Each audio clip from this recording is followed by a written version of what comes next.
Welcome back to Court TV Live. I'm Michael Ayala. Attorneys for an Ohio man accused of shooting and killing an Uber driver say their client acted in self-defense. Well, back in March, police say William Brock fatally shot Loletha Hall because he thought that she was part of a scheme to take $12,000 in supposed bond money for a relative. Investigators say Hall was a victim of the same con summoned by the scammers to Brock's house to retrieve a purported package for delivery. Now, she didn't know, or they claim she didn't know what that package was or why she was getting it. Brock later told investigators he believed Hall arrived to get that money that the scammers wanted. Well, he's now facing murder charges, but his attorneys say Hall was at fault for breaking into his house. She may have been an Uber driver, she may have not, we're not sure yet. But she broke into his house. She entered his residence without permission, allegedly to get this package of money. She didn't knock on the door and said, "I'm from Uber, can you please give me whatever the order is?" She entered his house without permission, without knocking. And when she entered his house, he thought that this was the time when he was either gonna die or he had to turn over the money. It's clear from the filings that we did last week that this will be a self-defense case. This is a case that, without dispute, involves the threats to kill an 81-year-old farmer. He reacted to that threat because he believed it to be true. And in his mind, there was no question that he either had to give the money to the con men and the assailants or be killed. Those were his two options.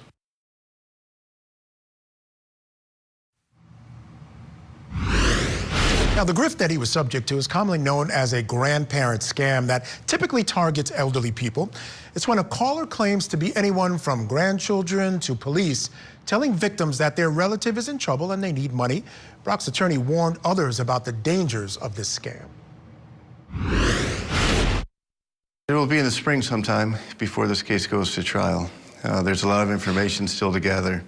Obviously, there's a lot of information to support already the claim that he was set up and threatened to be killed, and may have been killed, actually, if he didn't perform what was being requested by these very dangerous people.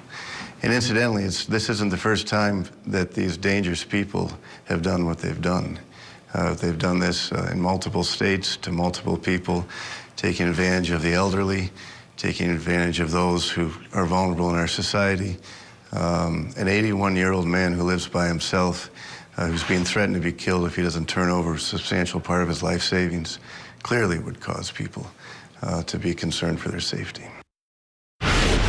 Now, Uber is helping to try and catch whoever was behind the call. That person has not even been identified up to this point. Still with us to discuss, criminal defense attorney Bob Mata, also joining us, criminal defense attorney, former prosecutor April Sampson. Guys, before we get into this discussion, I do want to show a short video of stills of the video of Dashcam of what actually happened here. It's important. That's Loletha Hall.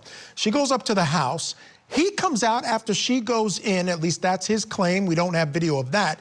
And he's walking her out. He's talking to her. She's trying to explain to him here that she has nothing to do. She doesn't know what he's talking about. She's got nothing to do with whatever he's talking about. She just wants to get back in her car. That's her car that they're standing in front of. He then takes her phone, because he claims that the scammers were telling him that they had phone control of a drone that would blow up his house or kill him if he didn't do what they asked. She then continues to walk away even after he takes the phone. She tries to get in a car. As she goes around, he shoots her.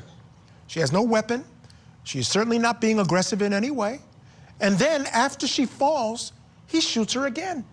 This is all on video. So that exists. Let me go back to my guests here and start with April Sampson. I'm sure you've seen that video.